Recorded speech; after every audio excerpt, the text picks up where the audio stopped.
ជំរាបសួរបងប្អូនទាំងអស់គ្នាថ្ងៃនេះនាងខ្ញុំសូមបង្ហាញជូនបងប្អូនពីរបៀបធ្វើសម្លសៀងចាគ្រឿងផ្សំមានដូចខាងលើ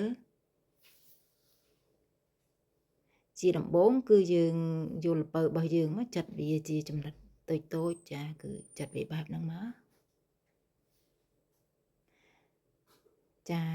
គឺខ្ទឹមបារាំងដើមខ្ទឹមធំនិងម្ទេសចុងក្រោយគឺតៅហ៊ូយើងចាចាត់វារៀងបែបហ្នឹងមកចានេះខ្ញុំប្រើឆ្នាំងដីដែលមានចំណុះទឹក1លីត្រជាដំបូងគឺយើងដាក់សាច់គោដែលមានជាប់ខ្លាញ់ហ្នឹងគឺយើងដាក់ឆាវាដោយសារតា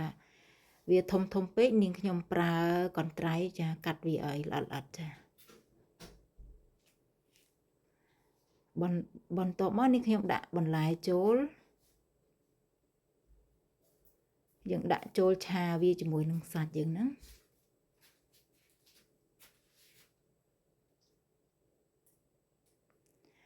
ចានេះខ្ញុំប្រើសៀងបោះកូរ៉េចំនួន2ស្លាបព្រាបាយចាដាក់ទឹក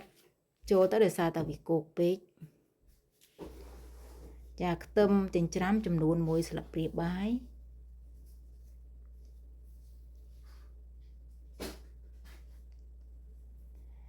ចាអញ្ចឹងពេលវាឡើងបែបហ្នឹងហើយគឺ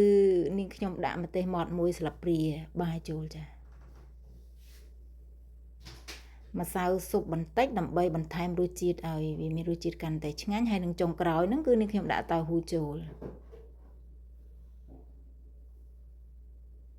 ចាឃើញថាសម្លរបស់យើងគឺឆ្អិនរួចរាល់ហើយចាសូមអរគុណចំពោះការតាមដានវីដេអូរបស់នាងខ្ញុំសូមអរគុណ